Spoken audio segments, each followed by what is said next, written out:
Welcome to this four-part video series on dealing with toxic employees. My name is Michael Smythe, I'm the owner of ApproachableLawyer.com and I'm going to be your host for this four-part series.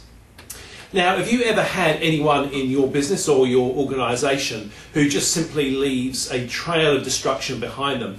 The type of person that nobody really likes, nobody really gets on with, who's not really that team player. You've probably noticed that there may be high turnover rates within that department of your organisation, or maybe within your organisation itself. If you've noticed any of those things, then the likelihood is that you probably have a toxic employee in your organisation. But what really is a toxic employee? What do we mean when we say that? And that's what we're going to focus on for this first video of the series. Now, you've probably heard of the Best Places to Work survey and various other surveys carried out by research agencies. And what they tend to do is they tend to focus on levels of engagement. And they distinguish between those organisations that have very high levels of engagement and those organisations that have very low levels of engagement. And obviously those with the higher levels are those which are most successful. And the conclusion which is reached is that if you want to be successful, you've got to get rid of your disengaged employees. And that really seems to be the focus. And hey, I've written a book on it, how to get rid of disengaged employees, employed but not engaged. And let's face it, disengaged employees are really a problem. But I want to distinguish between a disengaged employee and a toxic employee. So what are the characteristics of a disengaged employee, first of all? Well, let's face it, they're going to probably come into work late.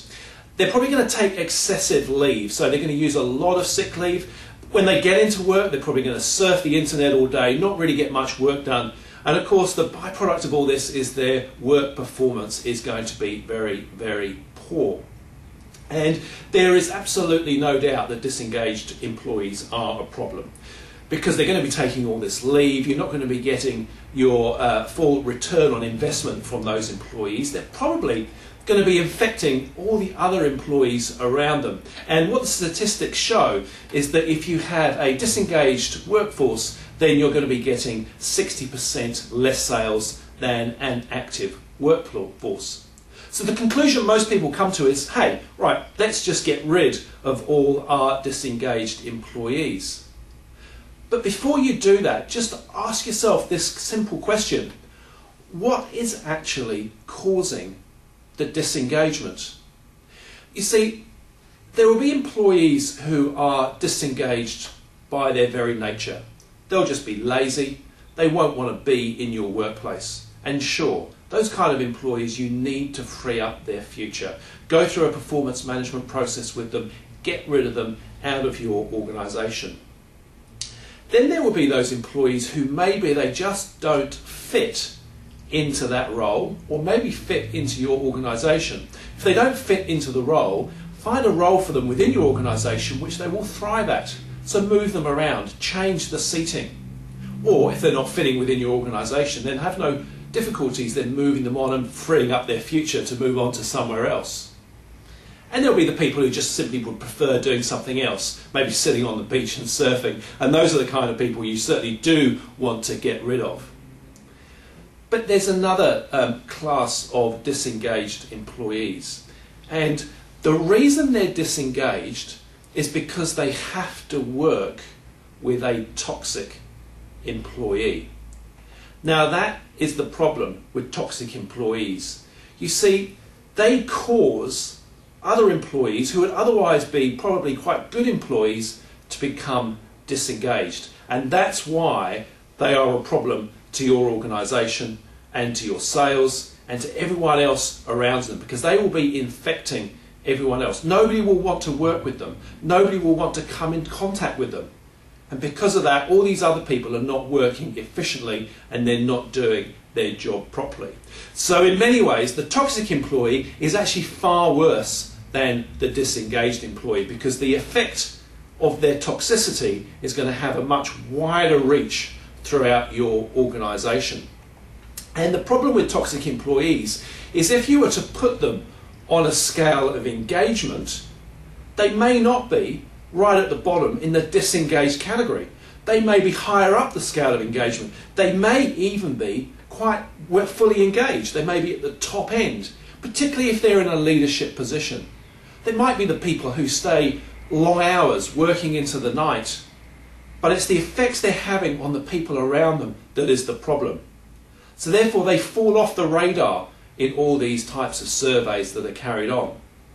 And it's the other people that get blamed, the people who are working with them, because they're the people who get categorised as being disengaged.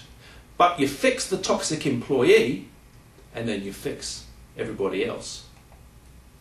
So what are the characteristics of a disengaged employee? Well, they're going to be the people that leave a trail of destruction behind them, particularly if they're in a managerial or leadership position. People aren't going to want to take instruction from them, and you're going to end up with high staff turnover rates because people will work with them for a period of time, but then they'll get to a limit where they won't be able to carry on. They'll have had enough, and then they'll move on. They'll look for new employment. And the people who work with them will perceive themselves to be on the receiving end of negative actions. So what do I mean by negative actions? Well, I'm talking about antisocial behaviour. Maybe that leader, that manager, that doesn't actually communicate with their staff face to face, but just leaves post-it notes all over the place, or sends all the instructions by email, has that closed door philosophy, so they're people who they're meant to be leading can't actually communicate with them properly. They may embark upon harassing behaviour, whether it be of a continuous nature or a one-off behaviour. They may engage in discriminatory behaviour, whether it's because of someone's race or sex or disability or something like that. And if they're in a leadership position or a managerial position, they will demonstrate very poor leadership qualities. You see, they may be very, very good at what they do. They may be very good technicians at what they're trained to do, and they may have been put in a leadership or managerial position when really they're not that ready for it, and they're struggling. They can't cope with the responsibility of leadership, so they get it wrong. They don't know how to communicate to the people around them. They don't know how to lead those people towards a common goal. So they just bury themselves in what they're good at, the technical work, and everyone else around them seems to not get on with them because they're sort of aloof. They stand away from the crowd. So that's what we mean by toxic employees. Now, how does that kind of behaviour occur? Well, that's the first reason. Maybe they've been put into a position of leadership which they're not really capable of carrying out. So maybe they need a bit of leadership training. Now, toxic employees' behaviour can be one-off. It could be a one-off incident that never gets repeated. They could also be frequent and very, very subtle. And it's when that negative behaviour goes on for a long period of time, and it's very subtle, and there's that kind of undercurrent of behaviour that goes through the organisation, that's when we start to look at toxic employees and we call them bullies. And with bullies, you end up with a victim, the person who the toxic employee picks on, and you end up with everyone else who stands back and who observes the behaviour of that toxic employee on the victim. Now, if you were to speak to the observers and you would say, how would you describe that person? They would say, oh, he's toxic, or she's toxic. If you speak to the victim and say, how would you describe that person? They would say, he's a bully, or she's a bully. So what we find is that bullies are really just a form of toxic employee. It's all part of the same behaviour. And it's a big problem in New Zealand. It's a huge problem in New Zealand. A recent report conducted by Massey University and the Department of Labour revealed that 18% of the New Zealand workplace had been bullied at work. A staggering 70-odd% had felt they'd suffered some form of workplace stress. So it is a problem. Particularly if you're a large organisation, the chances are that you will have at least someone in your organisation who is a toxic employee, who is affecting the way that everyone else works around them.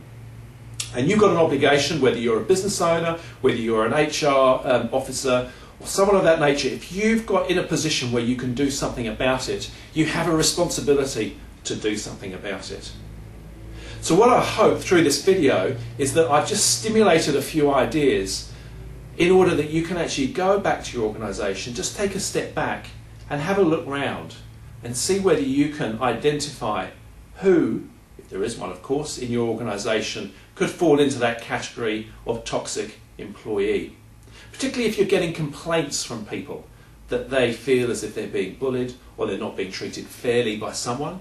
If you've noticed the department in your organisation which has got those high staff turnover rates, if you've noticed that there's a lot of sick leave happening in a particular department, then focus your attention on that, because they may be signals which say that there is someone in that department, and maybe it's someone in the managerial position, who is toxic. And you've got to do something about it. So what we're going to do, I'm going to give you some exercises now for you to get on with before we get to the second video. And the questions I want you to answer are, what negative behaviours have you observed in your workplace? Have a think over the last year or 2 years, or however long you've been in your position or at your workplace. Just think about some of the negative behaviours that you have observed whilst you've been there, and just note them down on a piece of paper and think, well, would that amount to bullying, or would it amount to someone who's being a bit toxic in the workplace? And think about those behaviours and think how they may have affected other people around that person. How would it have affected the efficiency of the organisation? And have a think also, what do you think was the cause of those behaviours?